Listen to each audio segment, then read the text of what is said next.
नवी मुंबई आंतरराष्ट्रीय विमानतळाचे उद्घाटन व्हायला काही दिवस शिल्लक असताना अजून हा वाद मिटला नाही। आंतरराष्ट्रीय विमानतळाला भूमिपुत्रांचे जननायक लोकनेते दिबा पाटील यांचे नाव मिळावे या मागणीसाठी पनवेल तालुका पनवेल पत्रकार एकत्रीकरण संस्थेतील पत्रकारांनी केंद्रीय सामाजिक न्याय मंत्री रामदास आठवले यांची बुधवारी दिनांक 24 सप्टेंबर रोजी मुंबई येथील नंदगिरी गेस्ट हाऊस या ठिकाणी सायंकाळी भेट घेतली। नवी मुंबई आंतरराष्ट्रीय विमानतळाला दिबा पाटील यांचे नाव देण्याबाबत निवेदन देण्यात आले आहे। या भेटीदरम्यान पत्रकारांनी विमानतळाचे नामकरण हा केवळ प्रशासकीय मुद्दा नसून भूमिपुत्रांच्या भावनांचा व न्यायाचा प्रश्न असल्याचे स्पष्ट केले।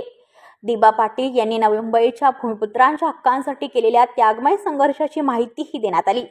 उद्घाटनाआधीच विमानतळाला लोकनेते दिबा पाटील यांचे नाव देण्याबाबत त्यांनी चर्चा केली व या मागणीचा सकारात्मक पाठपुरावा करू असे आश्वासन दिले।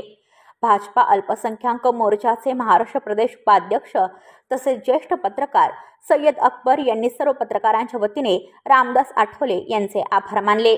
ब्युरो रिपोर्ट मुंबई पनवेल वार्ता न्यूज। आपल्या परिसरातील बातम्या आमच्यापर्यंत पोहोचवण्यासाठी स्क्रीनवर दिलेल्या क्रमांकावर संपर्क साधू शकता। दूरध्वनी क्रमांक 8652414343।